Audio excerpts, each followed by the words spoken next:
ជួយមកគេថ្ងៃនេះយើងមានអត្ថបទទៅជាមួយនឹង shadow l'environnement ទៅជាមួយនឹងបរិស្ថាន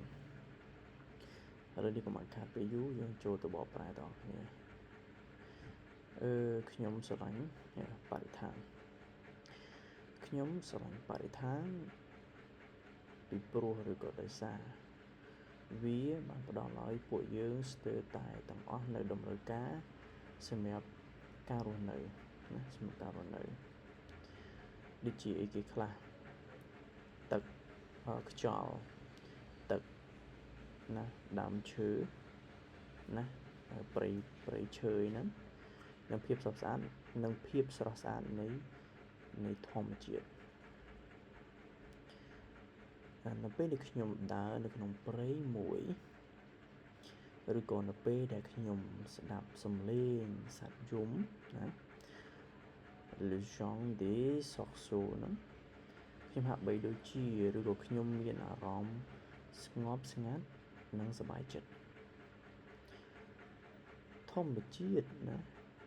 ប្រៀបដូចជាផ្ទះមួយសម្រាប់មនុស្សគ្រប់គ្នាឬក៏កន្លែងនេះគឺប្រៀបដូចជាផ្ទះមួយសម្រាប់ភាវៈរស់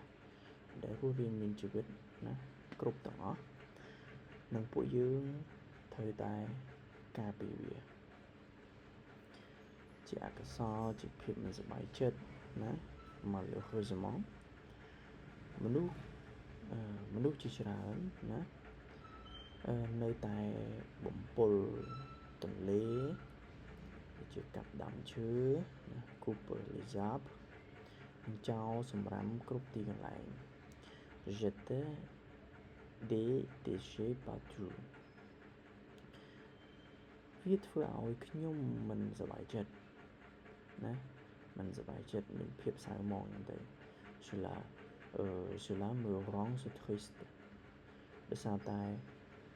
ផែនដីឬក៏រុក្ខជាតិអីទាំងអស់ហ្នឹង nature ស័ក្តិសមទទួលបានការគោរពណាmérite du respect សម្រាប់ការបង្ហាញការស្រឡាញ់ចំពោះធម្មជាតិឬក៏បរិស្ថាន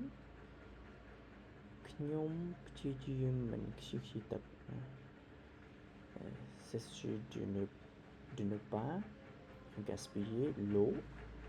ហើយរៀបចំណាតម្រៀបនៅកាកសំណល់ឲ្យបានត្រឹមត្រូវនិងកាត់បន្ថយការប្រើប្រាស់ plastic បើយើងបកចំការប្រើប្រាស់តិចតួចនៅ plastic ហើយនៅពេលដែលយើងណាចង់យើងអាចដាំដើមឈើផងដែរណាយើងអាចដាំដើមឈើនៅពេលដែលយើងចង់ហ្នឹងទៅបើសិនជា